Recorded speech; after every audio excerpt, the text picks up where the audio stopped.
So welcome and please start. Okay, so thank you, Mr. Chairman, for giving me the opportunity to present my new results here in this place, which I'm familiar with for a very long time.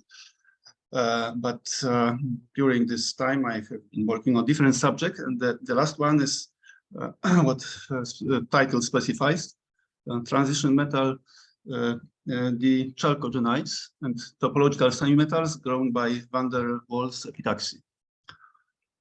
So as Professor Wittin mentioned, I have 3 affiliations. So I'm affiliated to Institute, to this place from which I'm presenting now, Institute of Physics, Polish Academy of Sciences, Faculty of Physics, University of Warsaw, because all the samples that I will be talking about are grown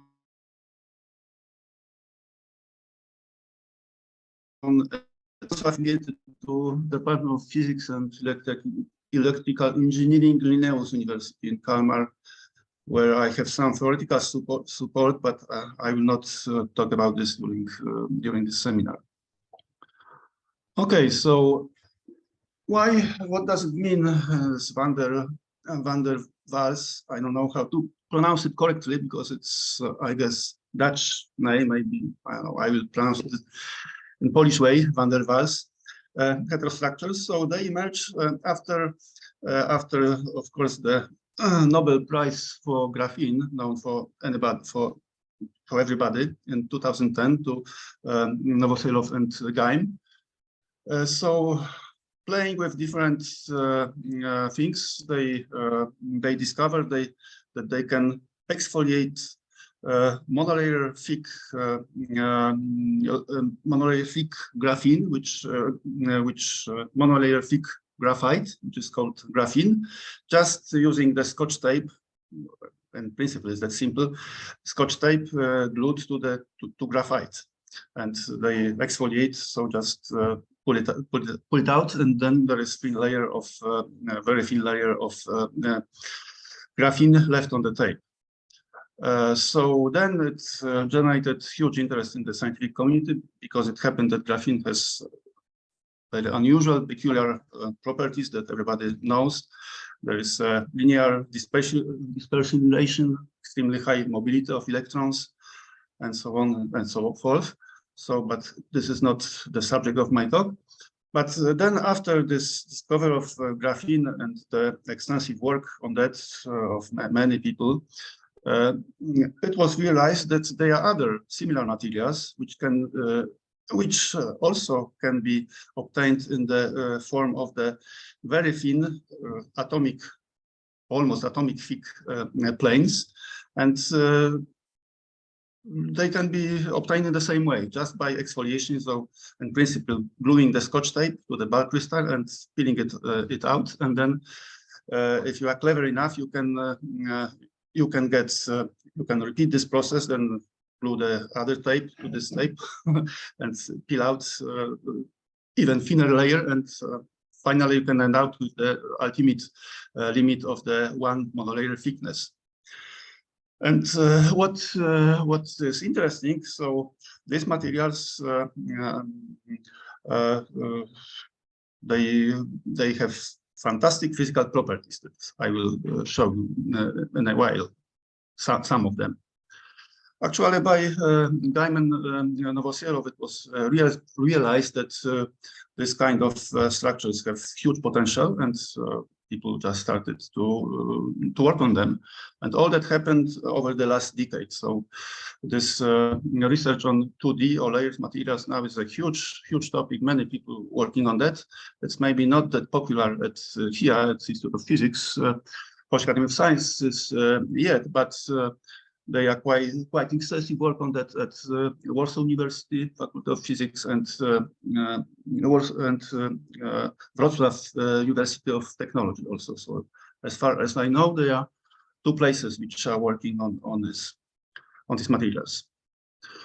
Okay, so as I said, we similar to graphene, we can get this ultimate thin layers, flakes of so-called 2D or van der Waals materials just by exfoliating them from bulk crystals. So now you have comparison of graphene. This is HBN, hexagonal boron nitride, which has a quite profound meaning in this technique, which I explained it later on. It is a high band gap material with band gap, I think, higher than the gallium nitride even, but it's not used for emission, but for other purposes. But okay, I will talk about it a little bit later. So the first most extensively studied was molybdenum disulfide, and then tungsten diselenite, and now this is an example of fluorographene, which I don't know, and many other materials similar with the similar form. So transition metal and one atom of transition metal and 2 atoms of chalcogenide, which can be sulfur, tellurium, or selenium. If you look closer to the structure, you can see that this is not one monolayer, but it looks like 3 layers. So it's like that the plane of this transition metal is encapsulated in both sides with chalcogen atoms, so encapsulated, so chemically bonded. And the most important thing here is that there are no dangling bonds here at this chalcogenide layers, so they stick to each other. So you repeat this. Maybe I will make another pointer, laser. Okay, laser pointer. Okay, so they stick to each other just by van der Waals forces, not by chemical bonds, because there are no dangling bonds. Okay, so now coming back to graphene and its fantastic properties, maybe I should skip it because it's not the subject of my talk. But in some way, some of these chalcogenides, they are also metallic, so they can have a bit similar properties, similar fantastic transport properties as graphene has. But I'll be talking mostly about semiconductors, but also about metals. So, as I mentioned, so these compounds, they are like that, transition metal and chalcogen, and mostly they cover these elements from periodic table. There are even some more, but these are the simplest one. You can also mix them. You can make ternary or multinary compounds. No problem. They still keep the same structure. There are many other 2-dimensional materials with this tri-layers or layers composed from 5, even 7 different atomic planes, which are also bound by van der Waals forces. So they are also layered materials. The most known are these famous topological insulators, first discovered bismuth-2 selenite-3, bismuth-2 tellurite 3. But this I will skip. This is not the subject of my talk, but they are also layered, but of a little bit another nature. So the first material studied by physicists to use these properties of ultimate thin layers was, to my knowledge, molybdenum disulfide, which is known for a long time. You can even go dig the right place and take it from Earth, because this is a natural mineral, molybdenite. It has been used for grease. People working in vacuum equipment are very familiar with that, as lubricant in car industry also. But then, apparently, it was this paper is from 2010, so like 12 years ago. It was found that in the bulk crystal of this molybdenum disulfide has indirect band gap, so it does not emit light. It's not great light emitter. But then it was discovered that when you reduce the thickness of that to one monolayer, this is in reality tri-layer, as I explained before, then the band gap changes to direct one, and the very strong emission from this extremely thin flake can be observed. It's fantastic. So graphene has metallic properties, so it does not emit light, but these materials, they are very good light emitters. at this ultimate limit of 1 molar thickness. Okay, so why this is so people started to look on the band structure, how it changes with the thickness, and if you see, bulk has the indirect band gap. Then if you reduce the thickness, then gradually you modify the band structure, and at the ultimate limit of 1 monolayer, the band gap becomes direct. And then you can trace the emission of light if you compare emission from this material with different thicknesses, and it's really the huge increase of light emission in this case. So the same applies to other I have always difficulties how to pronounce this name, the dichalcogenides. This is the example of tungsten disulfide. And you can see how the light emission intensity changes with the thickness. So 1 layer, and this 2 layers, 20 times less, 3 layers, 100 times less. So practically no emission here. So this looks fantastic that you can have very strong light emission from this extremely thin materials, which you can bend, you can deposit on anything, which I will explain in a while. But there is a bit of problem, because you can imagine if you have only 1 monolayer and expose this to the atmosphere, then you contaminate it pretty fast, and then you should do something to keep it clean. So what people do usually, they just put the very thin flake of boron nitride on that. And there is 2 Japanese who monopolize the market with this boron nitride flake, Taniguchi, Watanabe. They have 1-2 papers and good journals almost every day because they deliver the flakes, and in exchange they want to be the authors of the papers. So actually, but this is the very efficient way of keeping this clean and keeping this emitting light without any time degradation. Okay. So now coming back to the structure of these materials that I was just describing in words. So it looks like that. You have this plane of transition metal sandwiched into planes of chalcogen atom, tellurium, selenium, sulfite.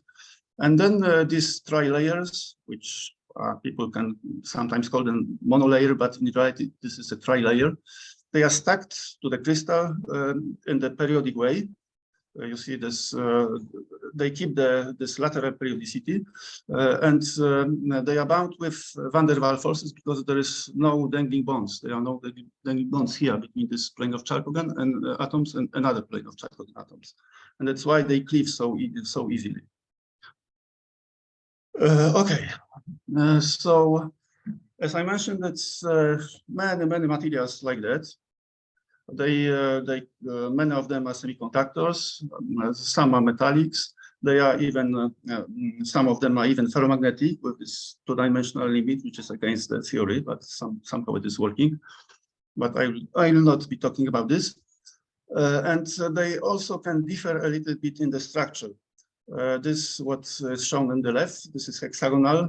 H means hexagonal, 2H, because I don't know, 2 comes from two layers which form the primitive cell, as far as I understand this. Then there is this 1T, 1T prime. There are also 2R, but okay, I will concentrate on these 2. That's why I'm showing them here. So this is, as you see, pretty regular. This 1T prime is a little bit less regular, but it's also periodic. Okay. So when people realize that they can make the flakes of this material in the easy way by exfoliation, and they have such fantastic properties. So if it's a semiconductor, it emits light, but you can also gate it. You can make devices from this, even transport devices. But the only problem is that you produce this flake in a very irregular way, because, and this is also not an industrial method. You cannot imagine that people will sit in the Scotch tape and exfoliate such a flakes in the factory. So okay, for research this is okay, working perfectly. But what to do to make this more, I would say, industry oriented, which is not our goal. But anyway, we always asked what our research can be used for. So we should also think about this a little bit. Now, coming back to this whole zoo of this materials, this transition metal dichalcogenides. I mentioned some of them here from this review paper.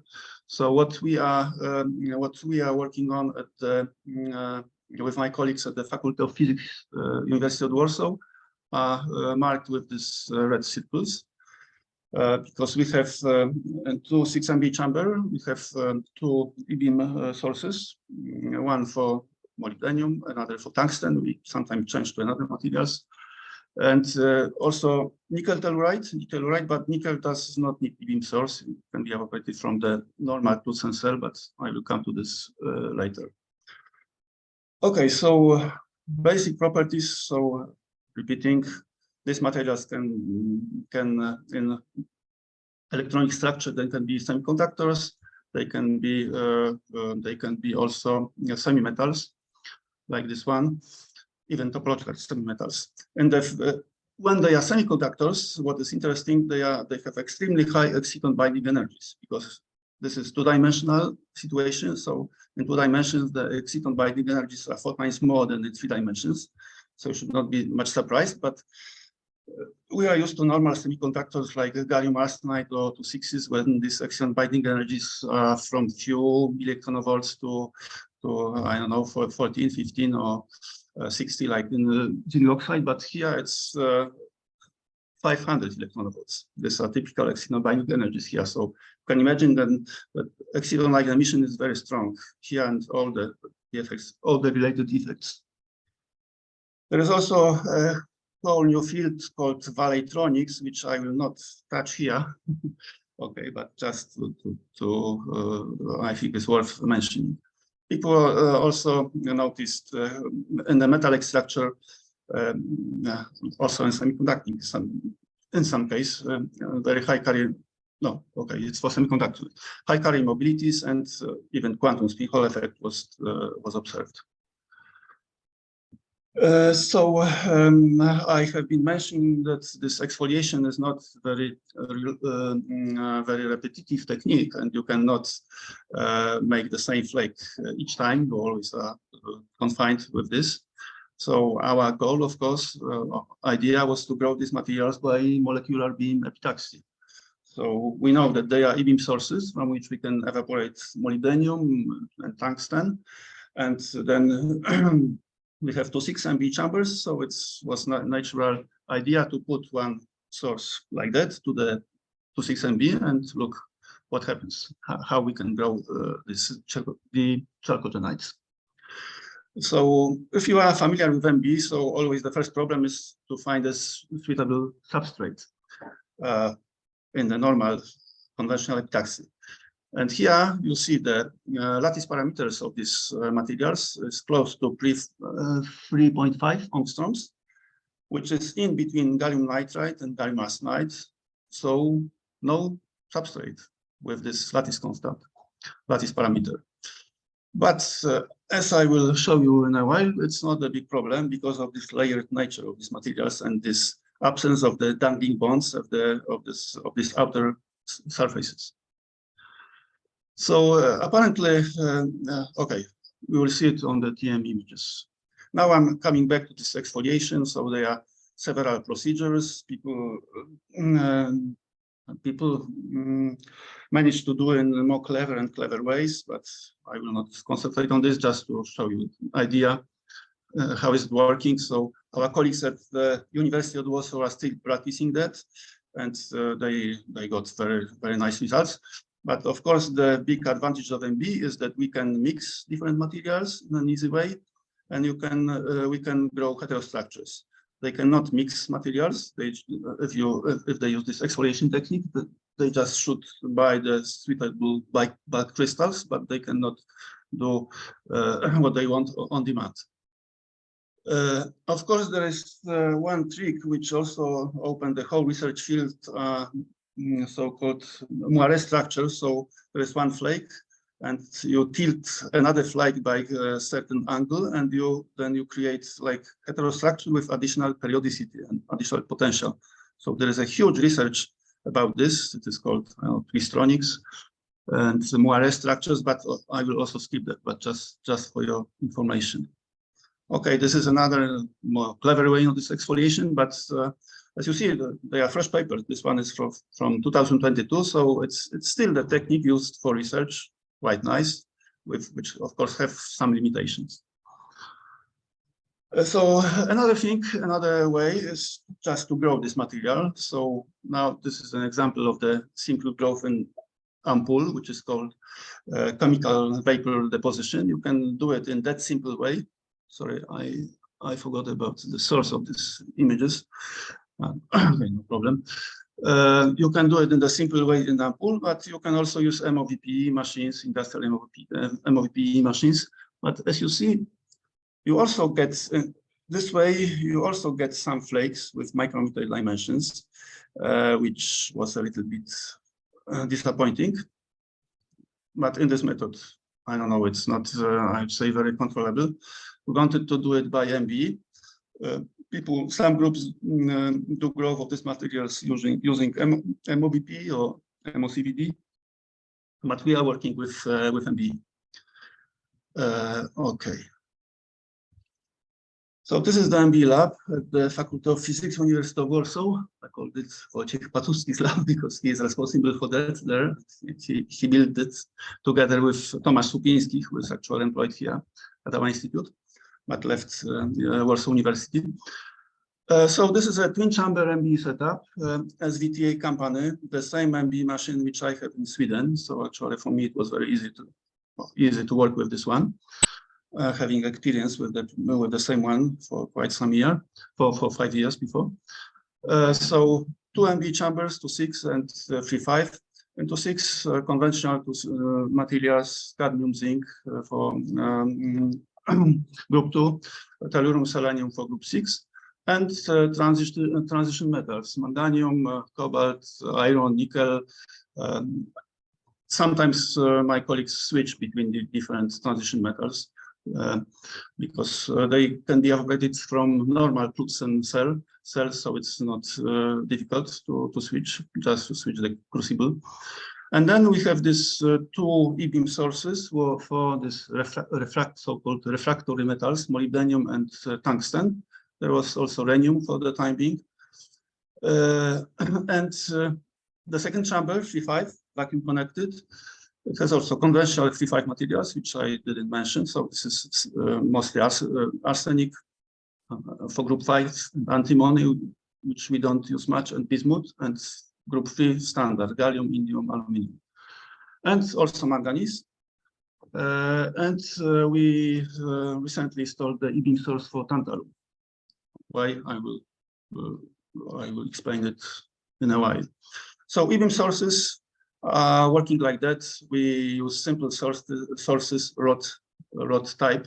So there is a hot tungsten filament, then the rod shape ingot. Usually it's like 3 millimeters in diameter and 10 centimeters in length. And there is a high voltage between this filament and the rod, and the thermoemitted electrons hit the rod and evaporate the material. So standard way of evaporating material using electron beam.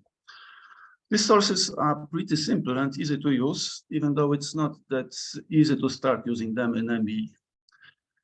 So this rod type source, it's really extremely simple. There are also other sources with curved E-beam, which is hitting the crucible with the material. This is way more complicated. We have one source with that. We haven't used it yet, but we'll do that.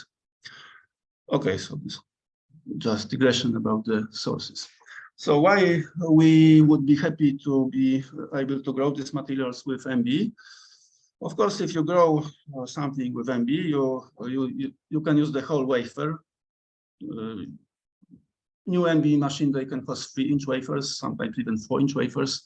So our idea was, we just take the big substrate and we'll have this layer of this transition metal the chalcogenides over the whole wafer instead of having these small flakes.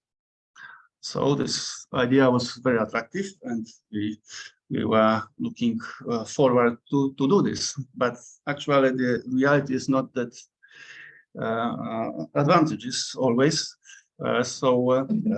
After some trials, we realized that we can nicely grow these materials. RIT is two-dimensional, which shows we see streaks, which we normally see for monocrystalline surfaces. But if we go with our sample to STM or IFM, we also see that we have flakes. They have the same thickness. The thickness we can regulate, as I will show you in a while. But it's not like that we can cover the whole wafer uniformly without any holes in that. So we have like pancakes, and the idea, the biggest problem is just to merge them without defects that we realized after some efforts actually. So how does it look like? So this is the best sample in terms of optical properties grown by Wojciech Pasuski, molybdenum diselenite. So here you see how it can look in the best way. So these dark areas, they are uncovered areas. So this is the substrate. This is molybdenum diselenite grown on gallium arsenide 111B. This lighter areas, this is the second layer which is formed, and all that is one monolayer or tri-layer. So you see this here. There is some notes about annealing. So it's not enough to grow this material because it looks like that. Then you should anneal it after the growth in the flux of selenium or tellurium, depending on the material. And the other thing is that to get the biggest flakes, you should the slower growth rate, the bigger flake you get. So as you see here, which can be strange to the people familiar to MB, the growth speed was 1 monolayer per 15 hours. 1 monolayer per 24 hours gives even better results. But just remember that we need just one monolayer, not more, because if it's more, then the band gap is indirect and there is no bad optical properties, no light emission. Okay, so actually it was the best molybdenum diselenite ever grown, comparable or sometimes even better than this exfoliated flakes in terms of optical properties. So Wojciech Pasuski was very proud of that. It was published in Nanoletters 2 years ago. No, actually no, almost 3. Okay, but now coming to the materials which I will concentrate on, molybdenum ditelluride, and to some extent nickel ditelluride, but I will skip it because I will have not much time to talk about this. And at the end, tantalum arsenide, which is totally different material, but has something in common with this one. So molybdenum ditelluride is a bit complicated. So it has several crystallographical phases. So it can occur in 2H phase, which I have shown before, which is semiconducting, low band gap, 1.1 electron volt, if I remember correctly, direct in this 1 monolayer limit. But it can also have one so-called 1T prime phase, which monoclinic structure. And in this phase, this is a trivial metal.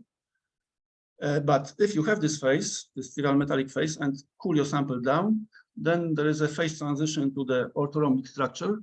And in this structure, this 1T prime transfers to TD, so-called TD. I don't know from which comes this name, TD structure. And this TD structure is topological semimetal. So namely, it's type 2 Waals semimetal. So this was actually our goal in the project which we are working on, to grow this material in this topological semimetal phases. So we are not that much interested actually in the project in the semiconducting phase, but in this topological metallic phases. So the other material, nickel ditelluride, on the other hand, is type 2 Dirac semimetal. So I will explain briefly the difference between both, but it is probably well known to many people here, mostly for macro people. What is the difference? So our goal was to grow these two, and the tantalum arsenide, which also is topological semimetal, but this will be at the end of my presentation. So Dirac semimetal, you can regard them as three-dimensional analogs of graphene. So now in this semimetallic, for these semimetallic properties, of course, there is no band gap, so we don't care about the thickness. It does not necessarily need to be one monolayer or one three-layer. It can be bigger. Doesn't matter. Dirac semimetal. There is this famous Dirac cone with linear dissipation relation. It can usually it occurs in some specific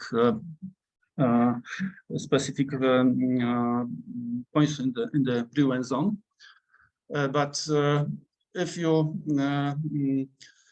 Dirac semimetal requires high spin orbit coupling and specific symmetry conditions in the material. So time reversal symmetry and inversion symmetry. But if you break one of those symmetries, you can transfer this Dirac semimetal to Waals semimetal. So you split this Dirac cones, and there is a spin degeneration here. You split this Dirac cone to two so-called Waals cones, which are not spin generate in this case.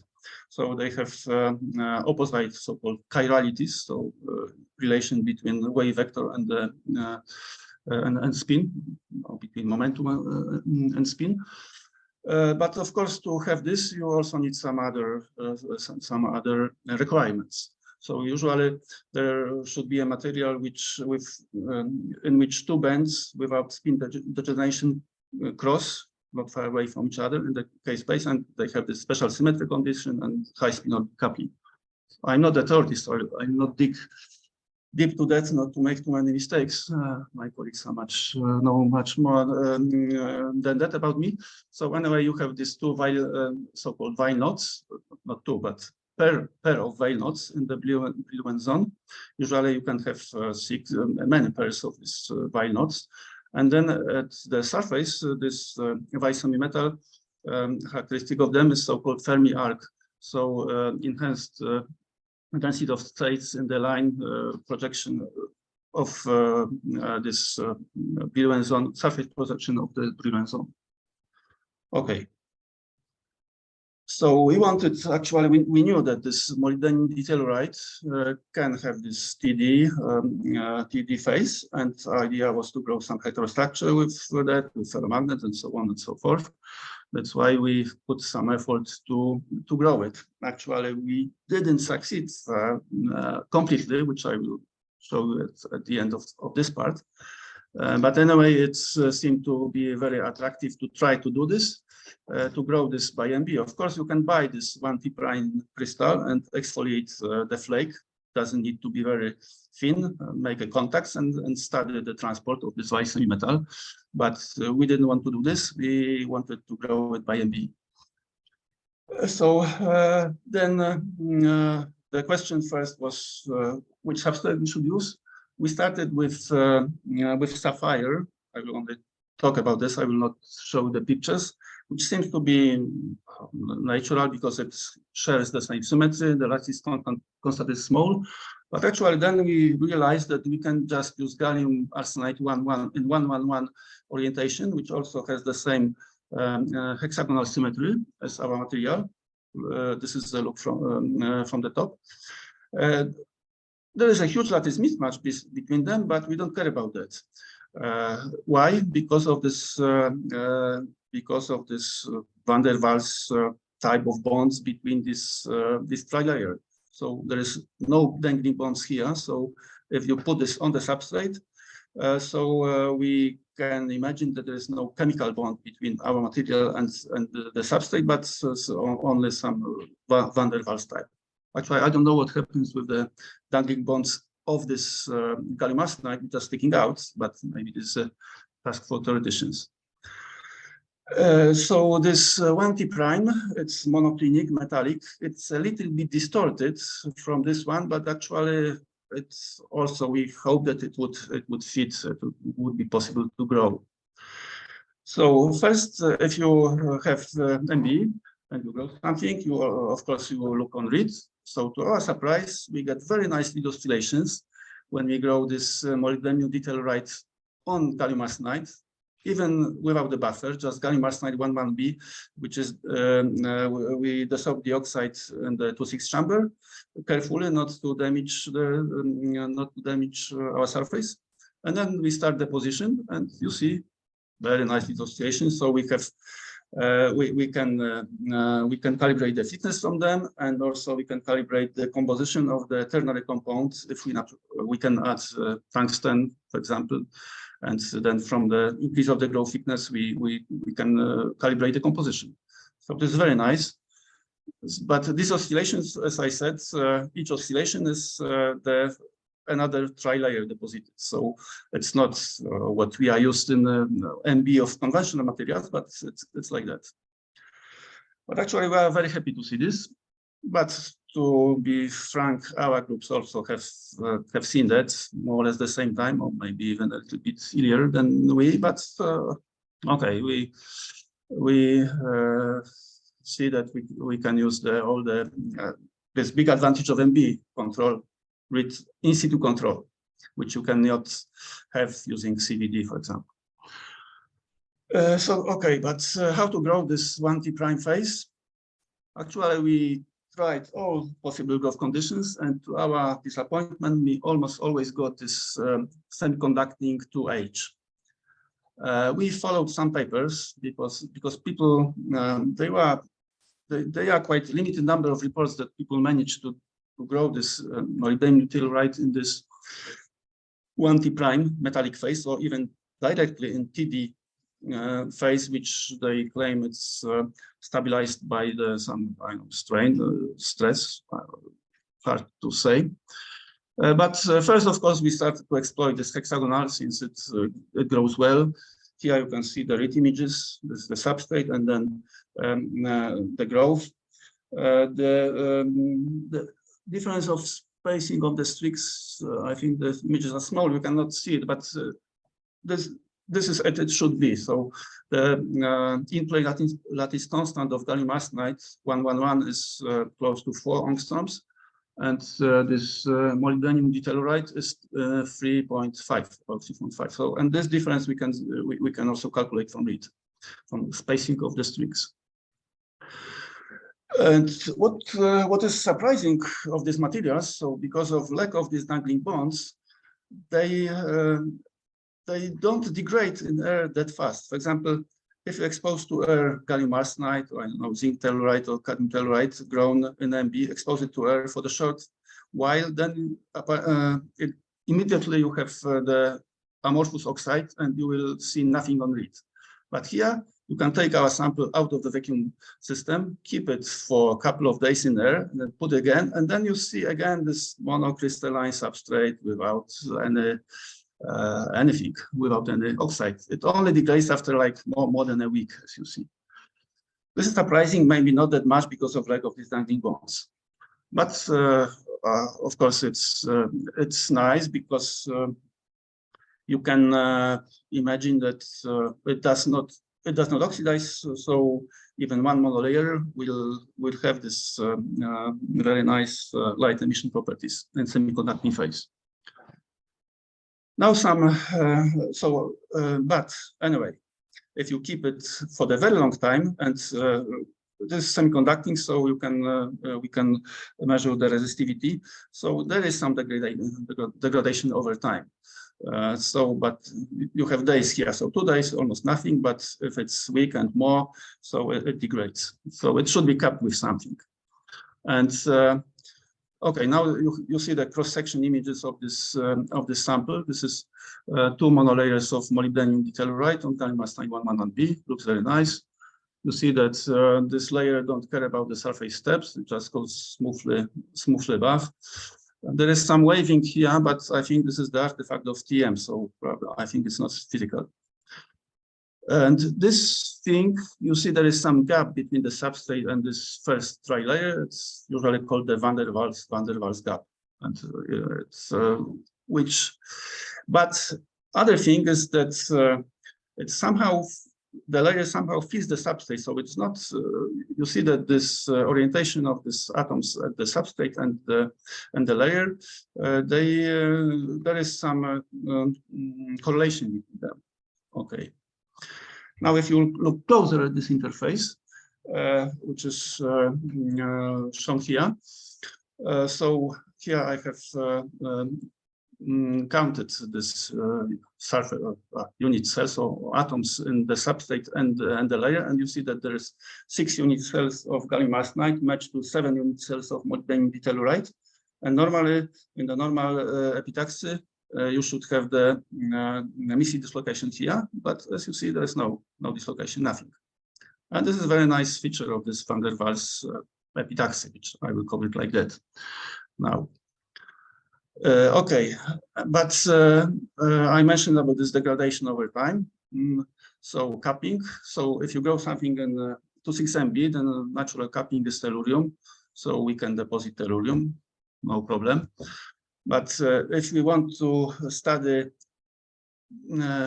transport properties of this dichalcogenides, of course, we cannot have anything which is metallic, such as capping. Tellurium has metallic properties. It's crystalline here, by the way. So it works, but it's not suited to our goals. Using the fact that we have these 2 connected MB chambers, so another way of and efficient way of capping this this material was just to transfer our sample to 3-5 chamber, deposit very thin layer of aluminum, like 2 or 3 2 nanometers about, and then if you expose this sample to air, then aluminum oxidizes, but protects our molybdenum ditelluride with against further oxidation. We have checked with TM, EDS scans that that there is no oxidation, no oxide in this dichalcogenide, and also this aluminum oxide is a good insulator, so you can use it for gating and so on and so forth. There is some problem because you should then make contacts, so go through this aluminum oxide and contact your material of interest, but it can be done simply by gluing with indium, soldering with indium, which is this is called here. So as I mentioned, this is not this metallic phase, but this was, since we could easily grow it, we just made trials how to do it, hoping that we'll have this metallic in the future. Okay, so we managed to do contacts. There are some transport properties typical for semiconductor. As you see, there is the difference between this capped and uncapped material, which is also confirming that this capping is nicely working.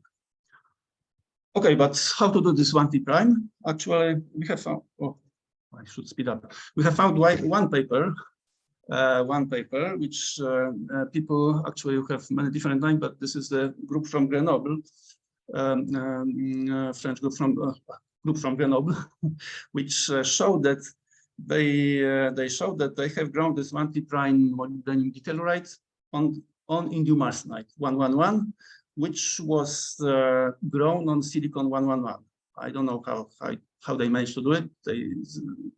They say nothing about this. They just say that they used indium arsenide 111 on silicon and treated this as the substrate. Okay, so they see that there is this 1T prime phase here, semi-metallic, but of course, these are low scale picked images. You can see the scale by 2 nanometers, but if you look on the sample on the larger scale, it's not that perfect anyway. They are isolated flakes. Or maybe this, I don't know how deep this scans, if it goes to the substrate. Anyway, it's not something that you would be happy about. So, of course, we try to repeat it. We have grown indium arsenide, or our PhD student, Bartek Serediński, have grown indium arsenide on gallium arsenide 11B in a very nice way. I'm impressed.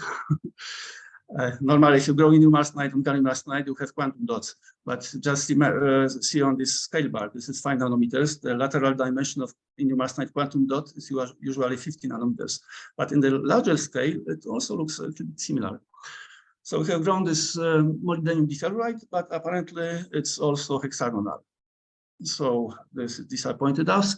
But another try, we just wanted to use the dichalcogenides, which has the lattice parameter, which is similar to our molybdenum ditelluride. And apparently the one that we have been working on with success was nickel ditelluride. It has similar layered structure, similar lattice parameter, as you see. And it looks, if we made a sample and we did the TM cross-section, apparently it looks at this very first layer. Probably it has this 1T prime phase, which then is topological semimetal at low temperatures.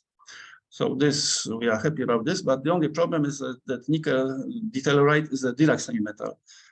So in measurements, if we just stop the growth here and deposit this coupling, we'll have the mixture of Waals and Dirac, probably difficult to deal with if we do any measurements. But this is the way that in which we got this phase, probably.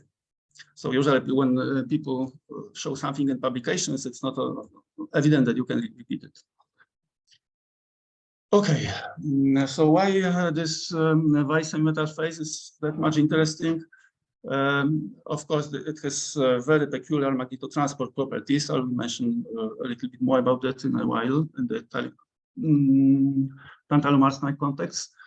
And a very recent paper, as you see, 5 of January 2023 from Nature, it shows that it can be also superconductive. It has the same phase, TD phase, so 1T prime at low temperature, switch changes to TD, and it is superconducting with critical temperature about 2 kelvins.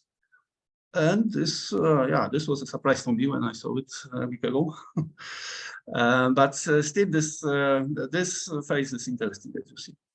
Okay, but now I will make conclusions, which for this part. The other part will be very quick because I'm out of time. So we can grow this transition will be chalcogenized by MB. Molybdenum ditelluride was an example, but Wojtek Patuski also grown molybdenum diselenide with success. Now he's working on tungsten diselenide, in spite of huge lattice mismatch to substrates. It grows as flat lateral islands, which are sharing the same orientation. There are no missy dislocations seen in TM cross sections. Then we have to do post-growth annealing in chalcogen flux, which is essential to improve structural and optical properties. And for the very thin layer, capping is necessary. People working on exfoliation do this by putting the HBN flake, but we do it by depositing aluminum, very thin aluminum, which oxidizes when the sample is exposed to air. And 1T prime molybdenum ditelluride probably grows on nickel telluride buffer. So transport difficult, but we also have cooperation with Professor Paweł Kowalczyk group from Łódź. They are specializing in scanning tunneling spectroscopy, scanning tunneling microscopy and spectroscopy and ARPES. So the measurements of our samples in this group are underway. Okay, now I will switch very quickly to tantalum arsenide, which is also topological Waals semimetal type 1. I had no time to discuss the difference between type 2 and type 1. Molybdenum ditelluride and TD phase is type 2, tantalum arsenide is type 1. So briefly speaking, it means that in type 2, the vicons are tilted. If you plot them in the with Kx and Ky in the plane, and here energy, they are tilted. In type 1, they are straight. This is the difference between, or similarity between the topological insulated and topological Waals semimetal shown here. And now I'm coming to this tantalum arsenide, niobium, tantalum arsenide, tantalum phosphide, niobium arsenide, and niobium phosphide are very similar. They have the same crystal lattice structure, and they are the same type 1 Waals semimetals with some small differences. Okay, so this I will maybe skip. I mentioned this before, that you have this double Weil knots in different places in PUN zone, and there are 12 pairs of these Weil knots in tantalum arsenide. So you can imagine that it will be a bit tricky to do ARPES of this material and to analyze these results, which is really the case. These are the results published in 2015, but they all apply to bulk crystals. So bulk crystals which have been exfoliated in vacuum. So if you look on the structure of this material, you see that it resembles a little bit this this layered structure. So here you have the atoms of tantalum and arsenic. It looks like you have these double layers stick together, but they are not bounded by van der Waals forces. There are chemical bonds about them, but in some places there is only one bond per primitive cell. So that's why they are very easy to cleave. You can also exfoliate them because this bonding is weak. Here, these Weil knots are shown in ARPES here from these people. Okay. So the primitive cell looks pretty complicated. So you can ask yourselves which substrate you should use for this material. This is not this completely layered material. So you should expect that you should have the lattice match substrate. But again, it's the same problem. This lattice parameters is 3.4 angstroms. You cannot use dichalcogenides for them, which have similar lattice parameters, because dichalcogenides have hexagonal symmetry, and this has square symmetry. So this is a tetraconal structure. So our first idea was to use gallium arsenide 100. And to our very big surprise, it grows very nicely on gallium arsenide 101, if you wish, 01. I use this nomenclature. You see the read images from our substrate before the growth with the buffer grown in 3-5 chamber. And in the same chamber, we have tantalum source for tantalum, e-beam source for tantalum. And you see that from the very first monolayer, we have very nice streaks. And it looks that the layer is relaxed from the very beginning, and there is no growth degradation, no islanding, nothing which you would expect if you deposit one material in a normal way on the substrate, which has very different lattice constant. This is a 20% difference here between tantalum arsenide and gallium arsenide 001. And okay, so we have grown a couple of samples. Then we went to X-rays, and X-rays also it looks good. Apparently, if you see on the C lattice parameter, which is perpendicular to the plane, so you see that it's almost double of gallium arsenide. So you should be not surprised that this peak of tantalum arsenide and X-rays are very close to the gallium arsenide, but with doubled Miller indices in this OON planes. Okay, so Jarek Domagała did some more tricky measurements, some phi angle dependence of the position of the peaks, and he found out that these two layers tantalum arsenide is rotated by 45 degrees with respect to gallium arsenide. And we also could conclude this from this picture. As you see, I show the azimuths on this read pictures. This is -110 here, gallium arsenide, and tantalum arsenide you have 100. So this is 45 degrees rotation of both lattices. But it was confirmed by X-rays. Reciprocal space maps show that the quality of layer is decent. It's only 10 nanometers here. But if you look to AFM, to our surprise, we have seen something like columnar structure, which actually is hard to believe, because you can also do X-ray reflectivity. It looks like a continuous layer because you have interferences of X-rays in the layer. So the interferences means that there is interference on the interface and the outer surface. So it means that we have such stripes, but they all share the same orientation and they are quite flat. So they are not sticking out, they are all parallel to the surface. The dimensions, 20 nanometers thick, about 200 nanometers wide. So we changed the growth conditions, and always we get stripes like that. Sometimes they can be a little bit thinner or thicker, depending on the sample, but always the same structure, and they are always oriented along -1, 1, azimuth of gallium arsenide substrate. TM also shows us that similar to this van der Waals epitaxy of dichalcogenides, there are no missy dislocations in spite of this huge lattice mismatch between both lattices. Somehow I call it pseudo van der Waals epitaxy. There are some stacking faults in tantalum arsenide layers, but the interface looks, I think, it looks quite okay. You can here have it in Zoom. So we published this. Actually, Nanolysis didn't want it, I don't know why. So we finished in this journal. So this is the first reported MBE growth of this material, which I think should deserve a little bit better publication, but okay, it's also not so bad.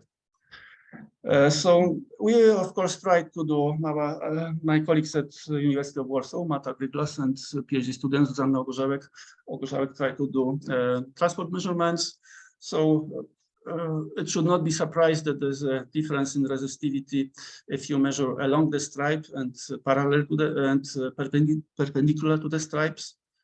So we of course look for some topological features typical for Waals semimetal, like this giant magnetoresistance and so-called chiral anomaly or Adler-Bell-Jacob effect, which okay, I will come to this. Okay. Here we should expect in such a configuration, if you have parallel magnetic and electric field with respect to the concrete to the definite azimuth of your crystal, you should have enhanced conductivity. So conductivity should grow, so resistivity should drop in the magnetic field parallel to the current. This is the typical feature of this tantalum arsenide by semimetal. But apparently we haven't found that. We think that we have a lot of scattering on the because we have this merging of this stripes. There are some defects at this vision, and we think that all these topological effects are hidden. That's why we want to go to STM and to do local measurements, and they are underway. Okay, I'm out of time, so I should conclude now this part and everything. So tantalum arsenide by semimetal, the first report on the MB grows well on gallium arsenide in spite of the huge lattice mismatch. It grows as a flat lateralized stripe showing the same orientations. So this I mentioned, the orientation of stripes. The plane of tantalum arsenide is rotated to gallium arsenide, 45 degrees.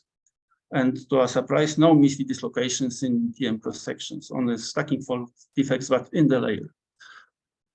To our disappointment, so far, no evidence of topological feature in this transport, but we are hoping then that scanning tunneling spectroscopy or ARPES, nano ARPES probably will give us some signature of these topological properties. So finally, I should thank my colleagues who contributed to this work. Actually, worked on this for the pretty long time, I should say, because working with these e-beam sources in MBE, which is not devoted for metals, in the beginning is a nightmare, it's very difficult, but we have overcome all the problems. So Bartek Seledyński, who is now at Vigo, our PhD student at the World University, did a lot of growth, and Wojciech Płacowski, and me to some extent. Rafał Bożek did the AFM measurements, Zuzanna Ogorzałek and Marta Gryglas-Borisiewicz transport measurements. And then here at the Institute of Physics, we did a lot of TM characterization and also XRD measurements. Final thing, we have the Opus project, which is finishing now in February. And then I also have some support from the Swedish Research Council. So with that, I thank you for your attention, and also I should appreciate the access to the TM lab, not only the apparatus, but skilled people here at our institute. Okay, so thank you for your attention and sorry for this long talk.